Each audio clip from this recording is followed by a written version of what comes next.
Assalamualaikum warahmatullahi wabarakatuh. Selamat sore teman-teman semuanya. Mohon maaf ini suaranya agak hilang ya, jadi agak ground sedikit. Baiklah, hari ini kita akan mempelajari tentang kuesioner ya. Mungkin beberapa minggu yang lalu teman-teman sudah ketemu dengan Mas Tommy. Nggak salah, dengan Mas Tommy sudah diskusi sampai hipotesis ya, kalau nggak salah ya. Oke. Nah, sore hari ini kita akan membahas tentang apa itu kuesioner ya, dan bagaimana mendesain sebuah kuesioner yang ya. Mungkin teman-teman pernah mendengar ya apa yang dinamakan dengan kuesioner. Pernah dengar kan ya? Tapi apa sih sebetulnya kuesioner itu gitu. Nah, kuesioner itu adalah sebuah instrumen untuk riset ya, atau salah satu metode pengumpulan data pada penelitian yang akan kita lakukan, terutama pada penelitian kuantitatif ya, yang akan teman-teman lakukan itu memang kita akan banyak menggunakan questionnaire gitu ya. Nah, questionnaire itu adalah is an instrument for research ya, which consists of list of questions along with choice of answer, print or type in sequence, one form used for acquiring specific information from the respondent. Jadi ya di dalam kuesioner itu akan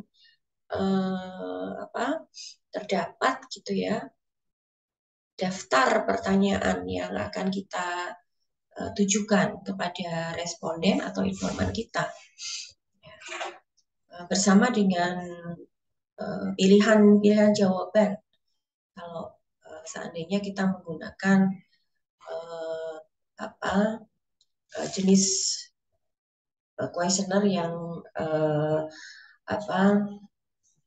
yang di situ ada multiple choice misalnya, atau kita juga bisa menggunakan kuesioner yang bentuknya adalah open ended yang memungkinkan responden atau informan itu menuliskan jawaban itu secara terbuka. Jadi nanti kita akan bicarakan ya, ada dua jenis kuesioner, ya, ada yang open ended, ada yang restricted. Jadi memang jawabannya sudah ada di pilihan jawaban itu memang sudah disediakan. Jadi kita tinggal memilih. Nah, in general, questionnaire are delivered to the persons concerned either by post or mail. Nah, ini mungkin zaman dulu ya kita harus print ya, kemudian juga harus mengirimkan kuesioner itu kepada alamat responden, alamat dari responden kita gitu ya. Kalau sekarang mungkin jadi lebih mudah karena ada Google Form dan lain-lain. Nah, informan atau responden ya, orang yang akan kita kirimkan kuesioner tersebut are expected to read and understand the questions and reply in the space provided in the questionnaire itself. Nah, diharapkan informan atau responden itu juga memahami atau mengerti kuesioner kita, pertanyaan kita gitu. Jadi kenapa kemudian pertanyaan itu juga harus jelas gitu ya. Jangan pertanyaan itu tidak jelas sehingga responden itu tidak bisa menjawab ya, atau pertanyaan itu membingungkan. Ya.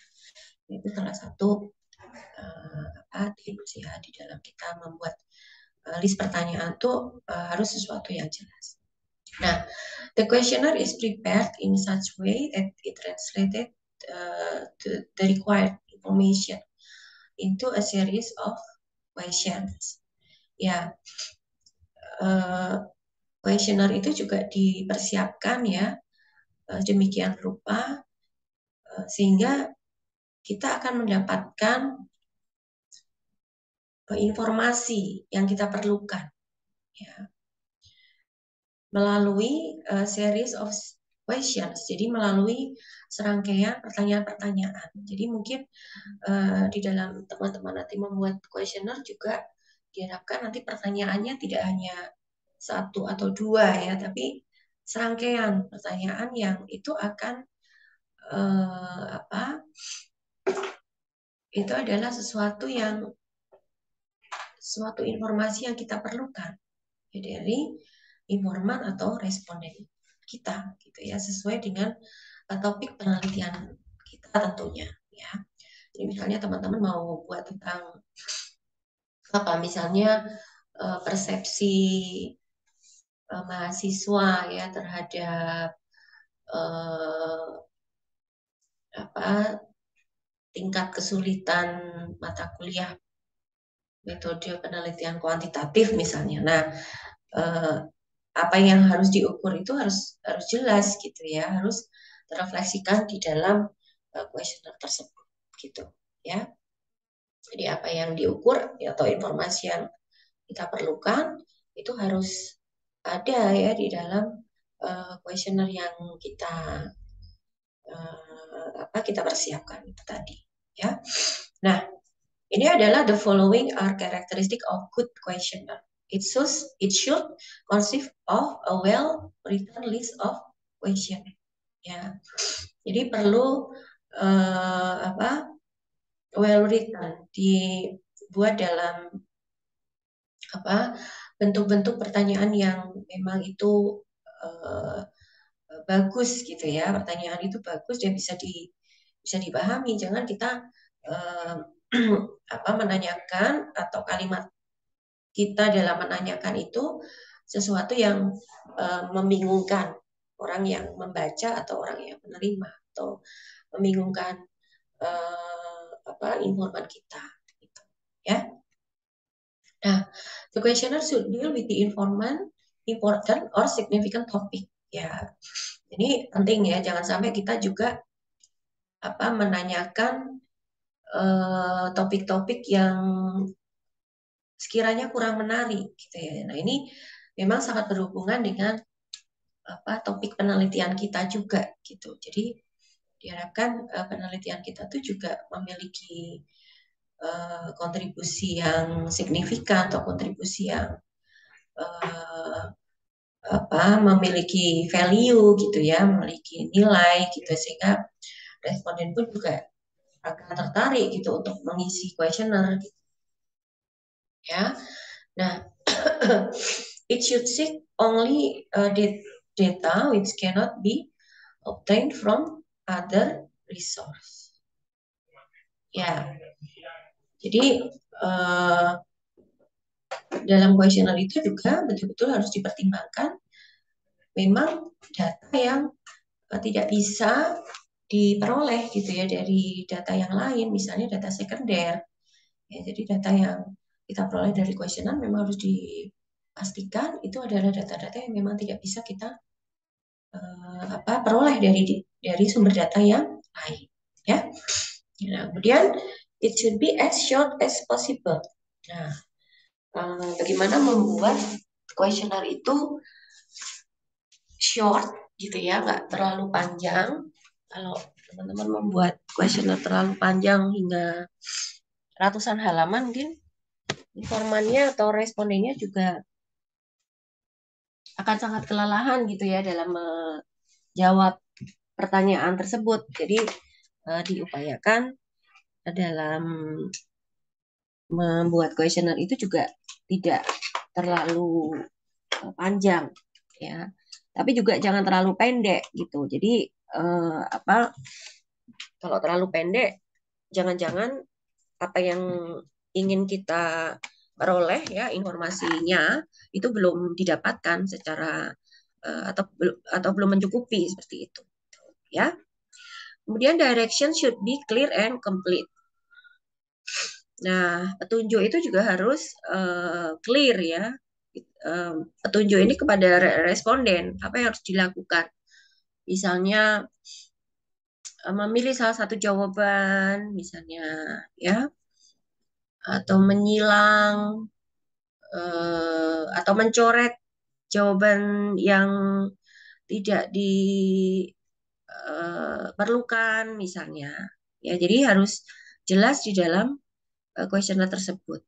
Ya, apalagi kita ya belajar tentang komunikasi ya, jadi mungkin message itu harus jelas, directions itu harus jelas. Gitu. Nah, it should be represented in good psychological order proceedings from general to more specific response. Ya, questionnaire yang bagus itu juga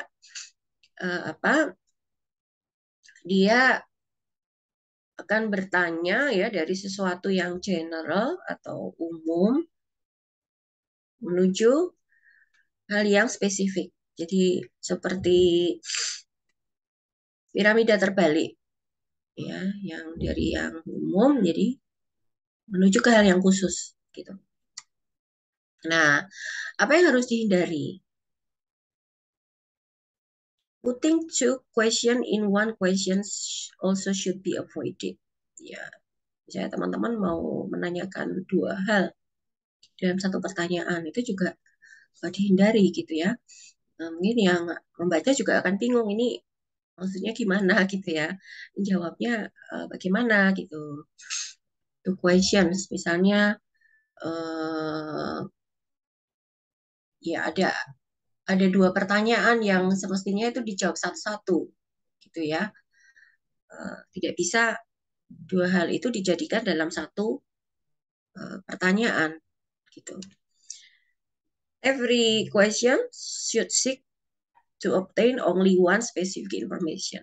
Ya, jadi dalam satu soal dalam satu pertanyaan itu memang hanya mencari ya informasi yang spesifik gitu ya. It should be designed to collect information. It can be used subsequently as data for analysis. Jadi memang questionnaire itu juga harus didesain untuk mengumpulkan informasi yang memang diperlukan untuk analisis data kita gitu. Jadi jangan sampai kita menyusun sebuah questionnaire itu bias pertanyaannya. Bias itu berarti apa yang ingin kita tanyakan tuh nggak sesuai ya dengan apa yang ingin kita cari di dalam penelitian kita. Ya. Nah, format questions in questionnaire. Nah, kita bisa membuat ada dua cara ya, ada dua format di dalam questionnaire. Yang pertama adalah restricted questions, also called close-ended. Nah, close-ended ini memang ask the respondent to make choices. Nah, memang kita menyediakan jawabannya dari situ. Ya, bisa yes or no. Ya, check items or on the list or select the multiple choice answer. Nah, mungkin ada beberapa pilihan jawaban di situ. Misalnya sangat sering ya, jarang atau tidak pernah misalnya. Itu multiple choice ya misalnya ya. Atau mungkin pertanyaan seperti yang perlu dijawab dengan ya atau tidak misalnya. Itu kita namakan dengan restricted questions. Ada juga yang unrestricted questions. Unrestricted questions itu open-ended and allow respondent to share feelings and opinion. Open-ended itu berarti gimana? Ya, kalau open-ended berarti membiarkan responden untuk membagikan ya pengalaman dan pendapatnya ya yang mungkin itu akan penting ya sesuatu yang bagi mereka. Misalnya bagaimana tanggapan konsumen terhadap kualitas pelayanan pada restoran ini. Nah, mereka mungkin akan membagikan pendapatnya gitu. Misalnya pelayanannya kurang ramah. Nah, berarti kita menggunakan unrestricted questions. Oke. Lalu, if the objective is to compile data from the respondent and sticking with the questions are easily quantified is better. Ya, kalau tujuannya adalah mengkompilasi atau menghimpun data dari semua responden, mungkin restricted questions ya tadi questionnaire dengan multiple choice, model multiple choice itu memang lebih mudah gitu dibanding open-ended questions. Jadi teman-teman kalau misalnya sudah punya apa sampel gitu ya, nah yang kita akan mengumpulkan data melalui sampel kita tersebut. Itu mungkin akan lebih mudah ya, dibanding kita menggunakan yang open-ended questions.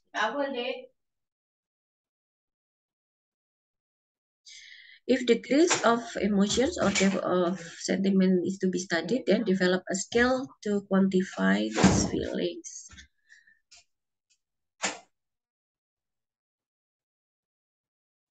Ya, kalau kita if decrease of emotions or depth of sentiment. Nah, kalau kita ingin mengukur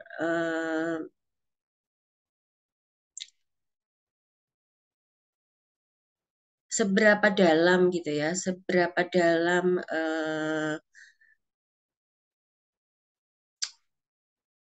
emosi ya atau sentimen. Ya, kaitannya dengan ini biasanya apa ya dalam nanti teman-teman akan membuat skill ya. Skill itu ada yang ordinal, ada yang interval gitu ya.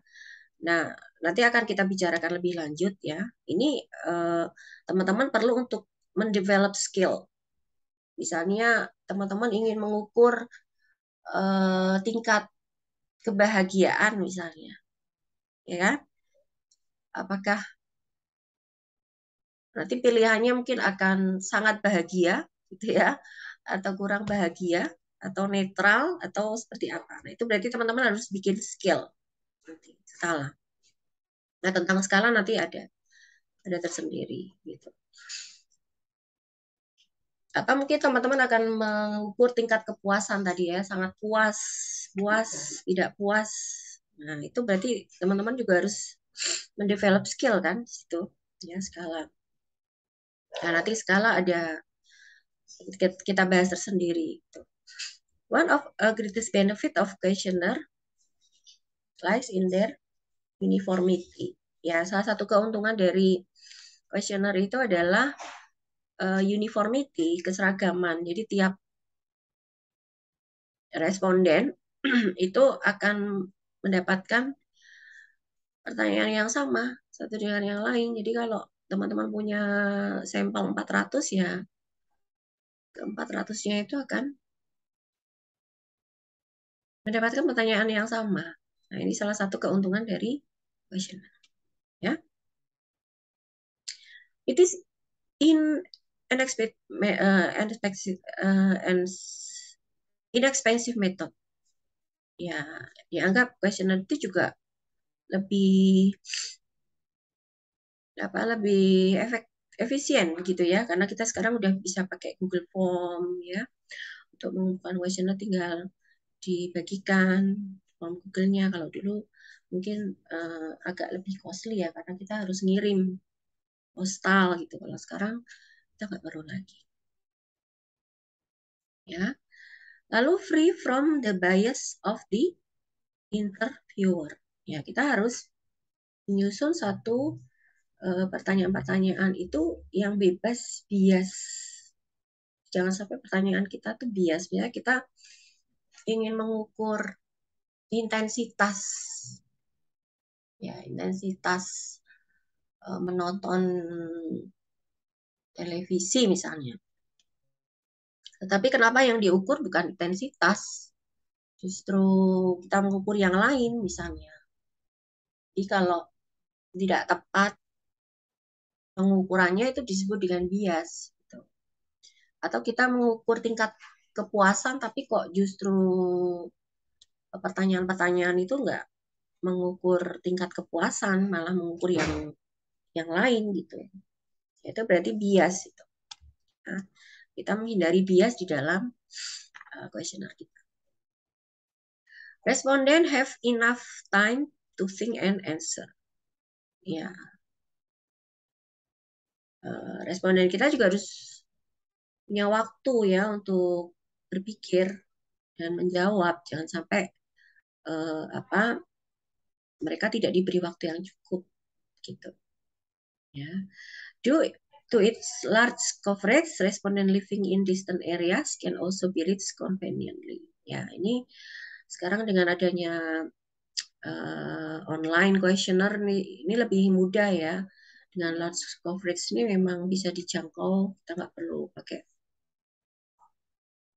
postal ya yang harganya mungkin lebih mahal karena kita harus beli perangko.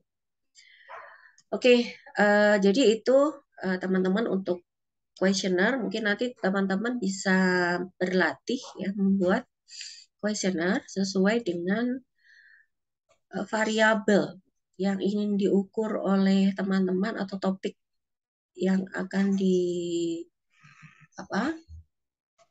topik penelitian yang akan dilakukan ya oleh teman-teman itu seperti apa. Nah, memang kita harus berlatih ya dalam membuat questionnaire itu nggak bisa sekali jadi ya, harus sering nanti dikonsultasikan. Oke, saya kira itu. Terima kasih. Akhirul kalam. Wassalamualaikum warahmatullahi wabarakatuh.